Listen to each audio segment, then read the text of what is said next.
तो वेलकम बच्चों, कैसे हैं आप। जैसा कि अपने क्लास 12th फिजिक्स का चैप्टर 3 करंट एंड इलेक्ट्रिसिटी चल रहा था, उसके कई टॉपिक आपको करवा दिए गए हैं। आज के वीडियो में अपने 3 टॉपिक कवर करने वाले हैं।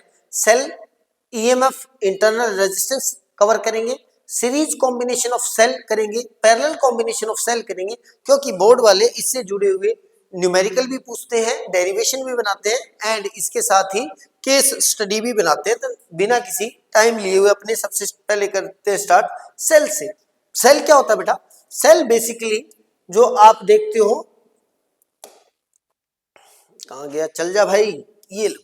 Cell an electric cell is device that convert chemical energy into electrical energy. Cell क्या होता है बेटा? एक ऐसा डिवाइस होता है जो केमिकल एनर्जी को क्या करता है, चेंज करता है इलेक्ट्रिकल एनर्जी के अंदर। इट हैज 2 इलेक्ट्रोड्स होते हैं, इसके पॉजिटिव और नेगेटिव होते हैं, एंड इलेक्ट्रोलाइट बिटवीन देम, उन दोनों इलेक्ट्रोड्स के बीच में इलेक्ट्रोलाइट भरा होता है। When be connected in a circuit, के अंदर जब भी सेल को कनेक्ट करते हैं, सेल पुशेस चार्ज को पुश करता है through the circuit due to the potential difference between its terminal. यानी जब भी आपने जो भी सेल देखा है, चाहे वो सेकेंडरी सेल है चाहे वो प्राइमरी सेल है, ये अगर अपने पास प्राइमरी सेल है, केमिस्ट्री के अंदर आप पढ़ोगे, ये प्राइमरी सेल है, देन इसके 2 इलेक्ट्रोड्स होते हैं, एक ये वाला पॉजिटिव इलेक्ट्रोड हो गया, एक ये नेगेटिव वाला इलेक्ट्रोड होता है। देन इन दोनों के बीच पोटेंशियल डिफरेंस होता है। जब भी आप किसी सर्किट के अंदर इसको अप्लाई करते हो तो इस पोटेंशियल डिफरेंस की वजह से सर्किट के अंदर चार्ज फ्लो करता है। डन। सेल को बेसिकली अपने इस तरीके से डिनोट करते हैं, जिसमें बड़े वाली लाइन जो होती है वो हायर पोटेंशियल पर होती है, इसलिए उसको पॉजिटिव टर्मिनल लेके चलते हैं। छोटे वाली लाइन जो होती है वो लोअर पोटेंशियल पे होती है, इसलिए उसको अपने नेगेटिव लेके चलते हैं। इसका मतलब पॉजिटिव नेगेटिव का मतलब सिर्फ इतना ही है कि this is on higher potential, this is on at lower potential. और करंट इलेक्ट्रिसिटी अपने इसी चैप्टर के अंदर हमने पढ़ा था कि जब किसी सर्किट के अंदर सेल कनेक्टेड होता है तो हमेशा जो करंट फ्लो होता है वो in higher potential to lower potential होता है। करंट की डायरेक्शन ये होती है और इलेक्ट्रॉन की डायरेक्शन इसके जस्ट ऑपोजिट होती है, यानी इलेक्ट्रॉन की डायरेक्शन जो होगी वो लोअर टू हायर होती है। डन बेटा, ये हमारे पास सेल था। अब सेल से जुड़ी हुई अपने 2 डेफिनेशन है, जिनमें से फर्स्ट डेफिनेशन है इलेक्ट्रोमोटिव फोर्स। इलेक्ट्रोमोटिव फोर्स या EMF of cell. EMF of cell क्या होता है बेटा? सबसे पहले देखते कोई सेल है अपने पास, the EMF of cell is the work done per unit charge to taking a positive charge around the entire circuit. यानी ईएमएफ क्या होता है बेटा? अ सेल जो भी किसी यूनिट पॉजिटिव चार्ज को पूरे सर्किट में मूव करवाने के लिए, पर यूनिट चार्ज को पूरे सर्किट के अंदर मूव करवाने के लिए जो वर्क डन होता है उसको ही अपने बोलते हैं ईएमएफ।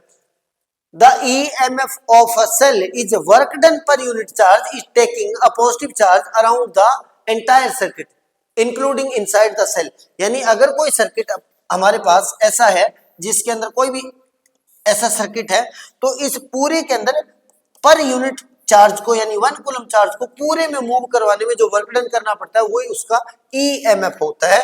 या इन सिंपल वर्ड अपने देखते हैं बेटा, EMF is the total energy provided by the cell to move 1 coulomb charge through the entire circuit। यानी टोटल एनर्जी जो सेल प्रोवाइड करता है 1 कूलम चार्ज को पूरे सर्किट के अंदर मूव करवाने के लिए, उसको बोलते हैं ईएमएफ। डन बेटा। ईएमएफ की ऐसा यूनिट होती है वो वोल्ट होती है। अब ये मेजर कब होता है? Measured when no current flow in circuit. यानी जब सेल किसी सर्किट के अंदर कनेक्टेड नहीं होता, देन इसके दोनों टर्मिनल के बीच में जो पोटेंशियल डिफरेंस होता है वही हमारा ईएमएफ होता है। डन बेटा। It represent the maximum potential difference of the cell can provide. यानी मैक्सिमम पोटेंशियल डिफरेंस जो होता है सेल का जब वो सर्किट के अंदर कनेक्टेड नहीं होता, तो उन दोनों इलेक्ट्रोड्स के बीच में जो पोटेंशियल डिफरेंस होता है वही उसका होता है बेटा ईएमएफ। क्या होता है? Electromotive force. Electromotive force. Clear. इसके बाद में आती है बेटा टर्मिनल वोल्टेज। यहीं से अपने एक चीज रहेगी वो करेंगे बेटा, टर्मिनल वोल्टेज। अब अगर अपने सेल की बात कर रहे थे तो सेल के लिए अपने 2 चीजें, ये वाला अपने सेल हो गया बेटा। अगर ये सेल जो है हमारे पास इसका ईएमएफ ई है, क्यों है कि अगर ये सेल सर्किट के अंदर कनेक्टेड नहीं है देन इसके अक्रॉस जो भी पोटेंशियल होगा, यानी ये मान लो ऐसे मान लेते हैं ये वाला सेल है, अगर सर्किट के नहीं है तो इसके इलेक्ट्रोड के अक्रॉस जो पोटेंशियल डिफरेंस होगा वो अपने पास हो गया ईएमएफ। लेकिन जब किसी सर्किट के अंदर इसको कनेक्ट कर देते हैं, क्या कर देते हैं बेटा, किसी सर्किट के अंदर अगर इसको कनेक्ट कर देते हैं देन इसके अक्रॉस जो पोटेंशियल डिफरेंस होता है उसको बोलते हैं टर्मिनल वोल्टेज। क्या बोलते हैं बेटा, टर्मिनल वोल्टेज। क्या बोलते हैं, टर्मिनल वोल्टेज। इसका मतलब the potential difference across the electrode of cell, वो जो होगा वो ईएमएफ तो उस कंडीशन में होगा जब सेल कनेक्टेड नहीं है सर्किट के अंदर, और वही टर्मिनल वोल्टेज उस कंडीशन में होगा जब वो कनेक्टेड है इन एनी सर्किट। डन बेटा, डन। उसके बाद में अपनी बात करते हैं एक नई डेफिनेशन, एक नई चीज जो सेल से जुड़ी हुई है, इंटरनल रेजिस्टेंस। अब आपको पता है सेल के अंदर क्या होता है, सेल के अंदर दो इलेक्ट्रोड्स होते हैं और उनके बीच में कोई इलेक्ट्रोलाइट भरा होता है। केमिस्ट्री के अंदर आप इलेक्ट्रोकेमिस्ट्री के अंदर आपने पढ़ा होगा। उसके बाद में व्हेन करंट फ्लो करता है chemical reaction inside the cell oppose the motion of charge, तो उस जो सेल के अंदर भी जो केमिकल रिएक्शन होती है उसमें positive charge, positive ions negative electrode की डायरेक्शन में, नेगेटिव आयंस पॉजिटिव इलेक्ट्रोड की डायरेक्शन में जब मूव करते तो उनको भी कुछ ऑपोजिशन का, कुछ रेजिस्टेंस का क्या बोलते हैं उसको, सामना करना पड़ता है। उसी को अपने बोलते हैं बेटा internal resistance. Small resistance within the cell called is internal resistance, जिसको डिनोट करते हैं स्मॉल आर से। अब सेल का जो इंटरनल रेजिस्टेंस होगा वो कुछ चीजों पर डिपेंड करता है, यानी इसका मतलब अगर आप ये सेल बना रहे हो, इसके अंदर ये हमारे पास एक पॉजिटिव इलेक्ट्रोड है, ये नेगेटिव इलेक्ट्रोड है, ये इलेक्ट्रोलाइट भरा हुआ है, तो नेगेटिव आयन इस डायरेक्शन में जाएंगे, पॉजिटिव आयन इस डायरेक्शन में जाएंगे, तो इनको भी रेजिस्टेंस क्या है, रेजिस्टेंस का या ऑपोजिशन का सामना करना पड़ेगा। उसको इंटरनल रेजिस्टेंस बोलते हैं, जिसको स्मॉल आर से डिनोट करते हैं। वो जो स्मॉल आर होता है वो तीन चार चीजों पर डिपेंड करता है। पहला डिपेंड करता है बेटा इलेक्ट्रोड्स पर, नेचर ऑफ इलेक्ट्रोड्स और इलेक्ट्रोलाइट्स पर, यानी इलेक्ट्रोड्स का नेचर क्या है और इलेक्ट्रोलाइट कौन सा भरा हुआ फील्ड है। कंसंट्रेशन ऑफ इलेक्ट्रोलाइट्स पर भी डिपेंड करता है, डिस्टेंस बिटवीन इलेक्ट्रोड्स के ऊपर भी डिपेंड करता है, क्योंकि डिस्टेंस जितनी ज्यादा होगी चार्ज को मूव करने के लिए उतने रेजिस्टेंस का क्या करना पड़ेगा, ऑपोजिशन करना पड़ेगा। अब इसके बारे में सिर्फ आपको जानना है क्योंकि फिजिक्स में से इसको कट कर दिया गया। और टेम्परेचर पर डिपेंड करता है, ये सब इन फैक्टर्स पर डिपेंड करता है। डन बेटा, ये अपने पास इंटरनल रेजिस्टेंस आ गया। अब यहाँ पे जो समझने वाली बात है फिजिक्स के पॉइंट ऑफ व्यू से, वहां पर आते हैं। तो इसका मतलब है कि अगर कोई सेल आप डिफाइन कर रहे हो ऐसे, तो सेल के अंदर एक इंटरनल रेजिस्टेंस भी होता है। तो अगर कंप्लीट सेल को आप डिफाइन करना चाहते हो तो वो ये इसका इंटरनल रेजिस्टेंस। अब ये वाला मैटर जो है हमारे पास इतना इतना जो है बेटा, ये वाला इतना अब सेल को डिफाइन कर रहा है। अगर किसी सर्किट के अंदर आप लगाओगे, जो ये तो इसका ईएमएफ ई हो गया और ये इसका इंटरनल रेजिस्टेंस क्या हो गया, आर हो गया। इंटरनल रेजिस्टेंस क्या हो गया, आर हो गया। अब सपोज करते हैं इसको किसी सर्किट के अंदर मैंने अप्लाई कर दिया। क्या कर दिया बेटा, मैंने किसी सर्किट के अंदर इस चीज को अप्लाई कर दिया। इसी में अप्लाई कर देते हैं, कर देते हैं, कर दो सर। इसमें मैं किसी सर्किट के अंदर इसको अप्लाई कर देता हूं। डन।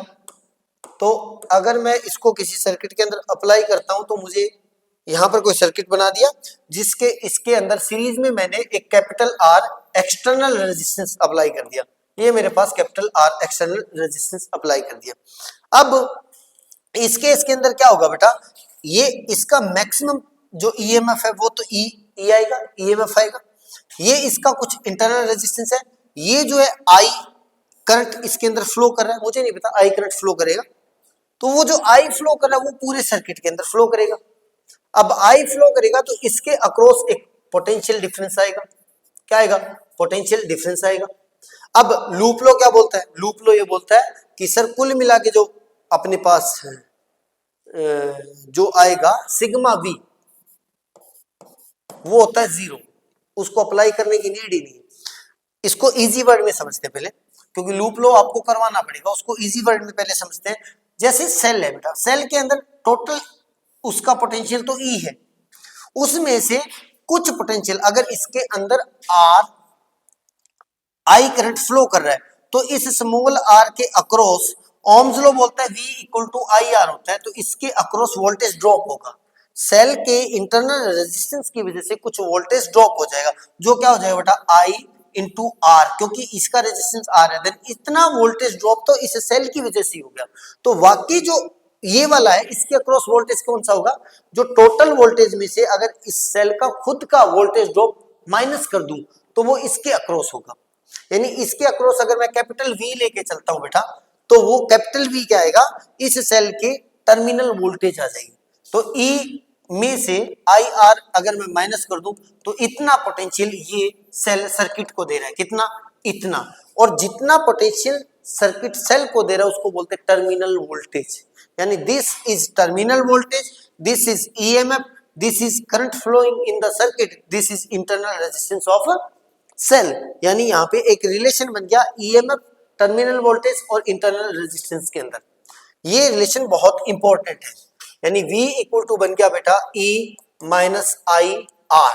अब ये हमेशा तब होगा जब आपने सर्किट के अंदर सेल अप्लाई कर दिया है, सेल लगाने के बाद में सेल डिस्चार्ज हो रहा है, डिस्चार्ज की कंडीशन में ये इस कंडीशन को फॉलो करता है। लेकिन अगर आपके पास एक कौन सा है, सेकेंडरी सेल है, कौन सा बेटा, सेकेंडरी सेल के अंदर क्या होता है, सेकेंडरी सेल के अंदर आप डिस्चार्ज सेल को चार्ज कर सकते हो। क्या कर सकते हो, डिस्चार्ज सेल को सर चार्ज कर सकते हो। जब आप उसको चार्ज कर सकते हो तो उस कंडीशन में ये जो टर्मिनल वोल्टेज है वो आती है E plus I are. E plus I are है, ये नोट करने वाली बात है। नहीं तो टर्मिनल वोल्टेज हमेशा अगर इस रिलेशन से देखें, अगर सर्किट के अंदर डिस्चार्जिंग हो रही है, सेल से कोई ना कोई मान लो अपरेटस या किसी चीज को क्या बोलते हैं, किसी सर्किट के अंदर सेल से करंट फ्लो कर रहा है, उस कंडीशन में V इक्वल टू अपने पास आया था E minus I R. Then इस कंडीशन से देखें तो ऑलवेज ये कुछ ना कुछ इसकी वैल्यू आएगी, देन ऑलवेज जो है V होगा वो लेस देन E होगा बेटा। ऑलवेज मैक्सिमम स्टार्टिंग के अंदर जो V है टर्मिनल वोल्टेज वो इक्वल होगा EMF के बाद, इक्वल होगा, लेकिन उसके बाद में ये डिक्रीज होता जाएगा टर्मिनल वोल्टेज, यानी सेल डिस्चार्ज होता जाएगा। तो इस कंडीशन में होगा। लेकिन जब आप चार्ज कर रहे हो तो चार्ज कब होगा, चार्ज सेल तभी होता है जब उसके इलेक्ट्रोड के अक्रॉस अपने हाई वोल्टेज लगाते हैं। देन उस कंडीशन में terminal voltage V equal to E plus I R आएगा। ये समझने वाली बात है। This is for charging, terminal voltage EMF and internal resistance के बीच में relation, and this is for discharging. आपने डिस्चार्जिंग वाला ही पढ़ना है। अब अपने नेक्स्ट चलते बेटा, नेक्स्ट अपने पास है topic series combination of cell. Series combination of cell क्या होता है कि जब अपने दो या दो से ज्यादा सेल को जिनका EMF अपने E1 E2 ले लेते हैं, इंटरनल रेजिस्टेंस R1 R2 ले लेते हैं, उनको अगर अपने सीरीज में कंबाइन करते हैं, ठीक वैसे जैसे अपने घरों में टीवी रिमोट के अंदर होता है, वो सीरीज कॉम्बिनेशन होता है। तो उस कंडीशन में अपने देखते हैं क्या टोटल अपने पास इक्विवेलेंट EMF या रेजिस्टेंस आता है। तो इस कंडीशन में सपोज करते हैं, कंसीडर करते हैं मेरे पास दो सेल है बेटा, ये वाला दो सेल और ये इसका इंटरनल रेजिस्टेंस हो गया। अब यहाँ पे नोट करने वाली बात, इंटरनल रेजिस्टेंस हमेशा सीरीज में होता है। किसके सीरीज में होता है, पूरे सर्किट के भी सीरीज में होता है और सेल के भी सीरीज में होता है। कंसीडर कर लेता हूँ, इसका EMF E1 है और रेजिस्टेंस R1 है, इसका EMF E2 है, रेजिस्टेंस R2 है। अब अगर ये किसी सर्किट के अंदर अप्लाई किया गया है तो आपको ये पता लग गया सर इस कंडीशन के अंदर दोनों के अक्रॉस पोटेंशियल ड्रॉप डिफरेंट होगा। यहाँ इन दोनों के अक्रॉस अलग पोटेंशियल डिफरेंस आएगा, इन दोनों के अक्रॉस अलग पोटेंशियल डिफरेंस आएगा, और करंट की डायरेक्शन हमेशा पॉजिटिव टू नेगेटिव यानी दोनों की डायरेक्शन ये आएगी। अब इसका मतलब दोनों में करंट सेम रहेगा।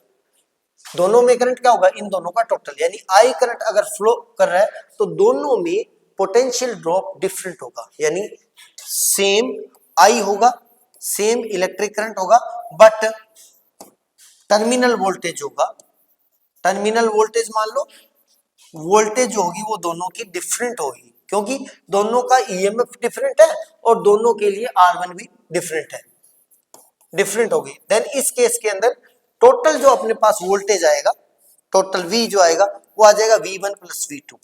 V1 क्या है बेटा, terminal voltage of cell 1, V2। अब इन दोनों को अप्लाई कर देते हैं। अभी फॉर सेल 1 अपने क्या आएगा बेटा, फॉर सेल 1 के लिए आएगा E1 minus IR1 equal to V1, done. और सेल 2 के लिए, फॉर सेल 2 जो आएगा वो अपने आएगा E1 minus IR2 equal to V2। इन दोनों को मैं अगर यहाँ पे अप्लाई कर दूं तो मेरे पास क्या बन जाएगा, मेरे पास बन जाएगा sir V equal to E1 minus IR1 plus E2 minus IR2। Clear, is that clear? ठीक है। अब इसके बाद में मैं क्या कर सकता हूं, इसके बाद में इसको थोड़ा सा आगे कर सकते हैं। ये भी कुल मिला के इन दोनों की टर्मिनल वोल्टेज है, ये टर्मिनल वोल्टेज का ही एडिशन आ रहा है। तो आप ऐसे में बोल सकते हो कि दोनों सेल के एडिशन से एक ऐसा सेल बन सकता है जो इन दोनों के इक्विवेलेंट हो, इन दोनों के इक्विवेलेंट हो। तो इस V को मैं लिख सकता हूं बेटा E equivalent minus IR equivalent.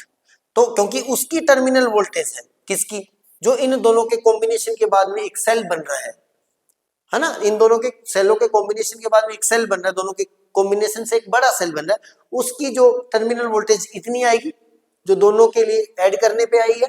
तो E EQ minus IR EQ लिख सकते हैं, इक्विवेलेंट इक्वल टू अपने पास आ गया बेटा E1 और इसको ऐड कर देता हूं तो प्लस E2 और इन दोनों को करता हूं तो माइनस IR1 माइनस IR2। तो मेरे पास बन गया बेटा E equivalent minus IR equivalent equal to E1 plus E2 आ गया एंड माइनस I कॉमन ले लिया बेटा, R1 प्लस R2 आ गया, डन बेटा।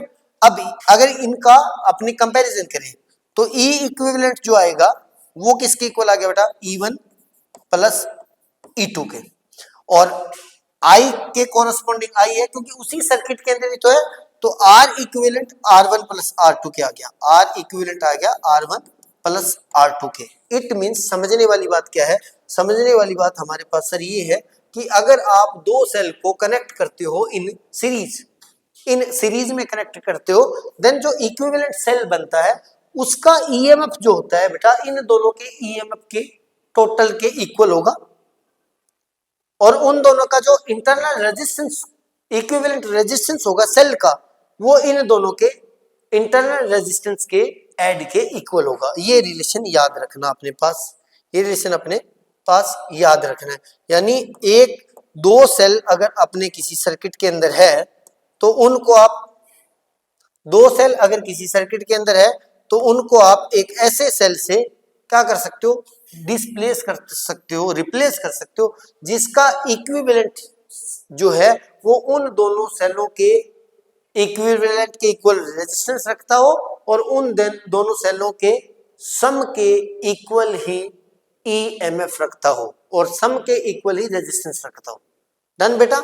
ये उस केस के अंदर है जब हम सेल को कनेक्टेड करते हैं, एक सेल को कनेक्टेड करते हैं दूसरे सेल के पॉजिटिव के साथ, यानी अगर पहले के नेगेटिव को दूसरे के पॉजिटिव के साथ कनेक्ट करते हैं, लेकिन दोनों सेलों को उल्टा अगर हम कनेक्ट कर दे, जैसे मान ले मैंने कनेक्ट कर दिया बेटा इसका नेगेटिव और दूसरे का भी नेगेटिव कनेक्ट कर देता हूं दोनों साइड में। अब इस कंडीशन में क्या होगा, इस कंडीशन में अगर इसका EMF1 मान लेते हैं E1 है, इसका EMF E2 है, तो इसमें से बड़े वाला जिसका EMF है वो छोटे वाले को डोमिनेट करेगा। क्या करेगा, डोमिनेट करेगा। देन इस कंडीशन में जो E इक्विवेलेंट आएगा वो आ जाएगा बेटा E1 माइनस E2, जहां पे कंडीशन होगी E1 ग्रेटर देन E2 है। समझ में आया कैसे, जैसे मान लो कुछ इलेक्ट्रिक करंट इस डायरेक्शन में सेल की वजह से हो रहा है फ्लो, कुछ इसकी वजह से हो रहा है, देन कुल मिला के जो टोटल आएगा वो नेट आएगा, और नेट किस डायरेक्शन में आएगा, जो सेल दूसरे सेल को डोमिनेट कर रहा है। तो उस कंडीशन में हमारे पास E इक्विवेलेंट जो आएगा वो E1 माइनस E2 आ जाएगा, जहां पर E1 is greater than E2 है। क्लियर, ये हमारे पास था सेल का सीरीज कॉम्बिनेशन। अब सेकंड बात करते हैं बेटा parallel combination of cell, parallel combination of cell. Parallel के अंदर क्या होगा, दो सेल लगा दिए मैंने सर, यहां पर एक तो लगा दिया ये E1 और इसके लिए मैं R1 लगा देता हूं इंटरनल रेजिस्टेंस, एक मैंने लगा दिया बेटा E2 एंड इसका भी R2 लगा दिया ऐसे सीरीज के अंदर। तो करंट दोनों का किस डायरेक्शन में फ्लो करेगा इस डायरेक्शन में, क्योंकि पॉजिटिव है तो इस डायरेक्शन में आएगा। नेट करंट मेरे पास आई आ रहा है यहाँ पर, यहां से भी करंट क्या आएगा आई, लेकिन अब यहां से ये जंक्शन बन रही है तो ये जो करंट है वो दो पार्ट्स में डिवाइड हो जाएगा, एक तो इस पार्ट में जाएगा I1 और एक इस पार्ट में जाएगा I2। अब अगर इन दोनों सेलों के अक्रॉस मैं एक वोल्टमीटर लगा दूं, क्या लगा दूं, एक वोल्टमीटर लगा दूं बेटा, देन दोनों के अक्रॉस पोटेंशियल जो होगा वो सेम रहेगा। क्यों रहेगा, क्योंकि दोनों सेम ही पॉइंट के बीच में लाई कर रहे हैं, तो पोटेंशियल क्या रहेगा सेम। देन उसको थोड़ा लिखना पड़ेगा, consider two cell are connected in parallel combination as shown in figure which have internal resistance R1 and R2 and EMF E1 and E2 respectively. Then for this combination potential across both cell, potential across both cell same, both cell जो होगा same, but current is different, I1 and I2 लिख देते हैं, I1 and I2 respectively। Then इस condition में अगर इसके लिए अपने पास आई नेट फाइंड करना पड़े, क्योंकि V तो सेम है, देन मुझे क्या फाइंड करना पड़ेगा बेटा आई नेट क्या आएगा, आई नेट आएगा सर I1 प्लस I2 आ जाएगा। अब I1 क्या आएगा बेटा, due to current due to cell 1 और I2 क्या आ जाएगा बेटा, करंट ड्यू टू सेल 2। अब अगर मुझे I1 एंड I2 फाइंड करना है तो मुझे वही रिलेशन दोबारा यूज करना पड़ेगा, कौन सा, टर्मिनल वोल्टेज वाला। अब टर्मिनल वोल्टेज वाला रिलेशन मेरे पास क्या था, वो मेरे पास था sir E1 minus IR1 equal to मेरे पास बना था एंड क्या बना था V, डन। और V दोनों के लिए सेम है तो यहां पर I1 आ जाएगा, क्या आ जाएगा I1 आ जाएगा। दूसरा मेरे पास बनेगा E2 minus I1 I2 R2 equal to V, दोनों के लिए सेम है बेटा। तो दोनों कंडीशन में अगर मैं इससे इस रिलेशन से I1 फाइंड करना चाहूं तो मेरे पास बन जाएगा E1 minus V upon R1। हल्का फुल्का मैंने क्या किया, कुछ भी नहीं किया, मैंने सर हल्का फुल्का इसको इधर ले आया, V को उसको उधर ले गया, R1 को डिवाइड में ले गया, बस इतना ही। ऐसे ही सिमिलरली अपने पास I2 की वैल्यू आएगी तो इस वैल्यू को मैं यहां पुट कर देता हूं, तो मेरे पास बेटा आई नेट जो आएगा वो आ जाएगा E1 minus V upon R1 plus E2 minus V upon R2। Clear. अब अगर इस आई नेट को मैं आगे करता हूं देन मेरे पास R1 R2 तो बेटा आ गया इसका एलसीएम, इसमें ऊपर मल्टीप्लाई करूंगा तो बन जाएगा E1 minus V R2 plus E2 minus V R1। Clear. अब इसको आगे फिर मल्टीप्लाई करते हैं तो थोड़ी सी लंबी डेरिवेशन है पर फिर भी इजी है, कोई टफ नहीं है, हल्का फुल्का मैथमेटिक्स है, कोई ज्यादा दिक्कत वाली बात नहीं है। तो करते हैं बेटा आई नेट को भी आप इस फॉर्म में लिख सकते हो, किस फॉर्म में, इक्विवेलेंट की फॉर्म में लिख सकते हो। तो मैं इसको लिख सकता हूं बेटा E equivalent minus V upon R equivalent लिख सकते हैं, क्योंकि इन दोनों सेलों के कॉम्बिनेशन से भी तो एक इक्विवेलेंट सेल ही बनेगा, उसके करंट को आप ऐसे लिख सकते हो। देन इक्वल टू आ गया, अब अगर इसको करें देन बन गया बेटा R1 R2 और इन दोनों में से अगर मैं R2 को मल्टीप्लाई कर दूं तो आएगा E1 R2 minus V R2 and plus E2 R1 minus V R1, ये बनेगा। ठीक है, ये मेरे पास बन गया बेटा E equivalent minus V upon R equivalent equal to मेरे पास बन गया, अब V वालों को एक साइड में रख देता हूं और ये मेरे पास आ गया E1 R2 minus E2 R1 upon में R1 R2 आ जाएगा एंड माइनस का V कॉमन ले लेता हूं तो मेरे पास बन जाएगा बेटा, माइनस का V कॉमन लिया तो ये बन गया, क्योंकि ये R1 R2 जो है वो सारे के डिवाइड में, एक बार सारे के डिवाइड में लिख लेते हैं क्योंकि आप उलझोगे नहीं फिर। माइनस V कॉमन लिया तो बन गया R2 प्लस R1, डन। अब इस R1 R2 को दोनों के डिवाइड में ले जाता हूं, जब इसको दोनों के डिवाइड में लेके जाऊंगा तो मेरे पास बन जाएगा E equivalent minus V upon R equivalent equal to बन जाएगा बेटा E1 R2 minus E2 R1 upon R1 R2 minus V R2 plus R1 upon R1 R2। मैंने कुछ नहीं किया, बस दोनों के डिवाइड में ले गया। अब इन दोनों को अगर इसको भी अगर मैं इधर लिखना चाहूँ दोनों के डिवाइड में, तो मैं लिख सकता हूँ E equivalent upon R equivalent minus V upon R equivalent. अब जो चीजें हैं वो सारी, अब अगर मैं इसके साथ इसको कंपेयर कर देता हूं तो ये मेरे पास E equivalent upon R equivalent है, then this is value of E equivalent upon R equivalent. Clear? And ये मेरे पास V को छोड़ दूं तो बाकी सारी जो वैल्यू है वो मेरे पास R इक्विवेलेंट की वैल्यू है। देन ये वाली जो वैल्यू है बेटा मेरे पास, ये R इक्विवेलेंट की वैल्यू है 1 अपॉन R इक्विवेलेंट की, क्योंकि मैं इसको लिख सकता हूँ 1 अपॉन R इक्विवेलेंट। देन ये 1 अपॉन R इक्विवेलेंट की वैल्यू, देन 1 अपॉन जो R इक्विवेलेंट की वैल्यू है वो मेरे पास है बेटा R2 प्लस R1 अपॉन में R1 R2। उल्टा कर दिया क्या, ये R1 R2 आएगा, ये R1 R2 आएगा। क्लियर? तो ये मेरे पास 1 अपॉन R इक्विवेलेंट की वैल्यू आ गई, और ये मेरे पास वैल्यू आ गई किसकी बेटा, अब मेरे पास दो वैल्यूज आई, दोनों को देखते हैं पहले। पहली वैल्यू तो मेरे पास आई है बेटा E equivalent upon R equivalent, जिसकी वैल्यू आई है मेरे पास E1 R2 minus E2 R1 upon में R1 R2। दूसरी वैल्यू मेरे पास आई है बेटा 1 अपॉन R इक्विवेलेंट की, जो आएगी, इससे मैं सीधा R इक्विवेलेंट की वैल्यू निकाल लेता हूं। R इक्विवेलेंट की वैल्यू दो रेसिप्रोकल कर दो, बस उल्टा कर दो, R2 R1 अपॉन में R2 प्लस R1 आ जाएगी, ये R इक्विवेलेंट की वैल्यू आ गई। ये वैल्यू मैं यहां पर भी पुट कर सकता हूं।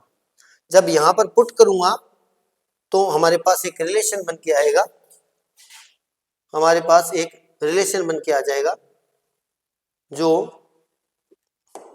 ये लो, इसको आगे करते हैं। जब R इक्विवेलेंट की वैल्यू मैं यहां पे पुट कर देता हूं तो मेरे पास क्या बनेगा बेटा, E equivalent upon R equivalent equal to, इसकी वैल्यू पुट करते हैं, E इक्विवेलेंट अपॉन में R इक्विवेलेंट की वैल्यू थी बेटा R2 R1, और ये ऊपर जाएगा R2 प्लस R1 आ जाएगा, इक्वल टू आएगा मेरे पास, अगर मैं इसको दोनों के डिवाइड में ले जाऊं, इसको अलग अलग दोनों के डिवाइड में ले जाऊं, तो इसको इसके डिवाइड में ले जाऊं तो R2 कैंसिल हो जाएगा, मेरे पास बन जाएगा E1 upon R1 minus, minus था या प्लस था, प्लस आएगा, शायद हम कुछ गड़बड़ कर रहे हैं यहाँ पर, प्लस आएगा, ये माइनस था क्या, ये सर प्लस आएगा, ये दोनों में प्लस है बेटा, ये प्लस आएगा, दिस इज प्लस, ये प्लस आएगा, और हमारे पास ये सब प्लस आएगा, E1 E2 वाला, ये मेरे पास प्लस हो जाएगा, ये भी मेरे पास प्लस हो जाएगा, डन बेटा।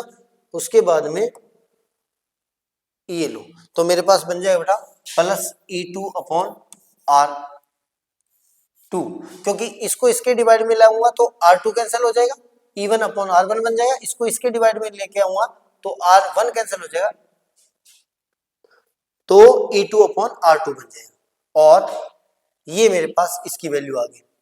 यानी इसको इसके साथ ही कंपेयर कर लो ना, इसके साथ ये अगर वैल्यू पुट ना करते तो इजी हो जाएगा ना। ये मेरे पास बन जाएगा sir E equivalent upon R equivalent, जो आएगा वो E1 upon R1 plus E2 upon R1 2 आ जाएगा, ये दो सेल के लिए, फॉर टू सेल्स, डन। अब अगर n सेल होंगे तो ये n आ जाएगा, ये टोटल रहेगा E equivalent upon R equivalent, जो आएगा वो आ जाएगा बेटा E1 upon R1 plus E2 upon R2 so on En upon Rn आ जाएगा। ये रिलेशन आ सकता है, ये रिलेशन आ सकता है। अब अगर अपने दोबारा से फिर से देखें तो हमने क्या किया, हमने सर पैरेलल कॉम्बिनेशन किया।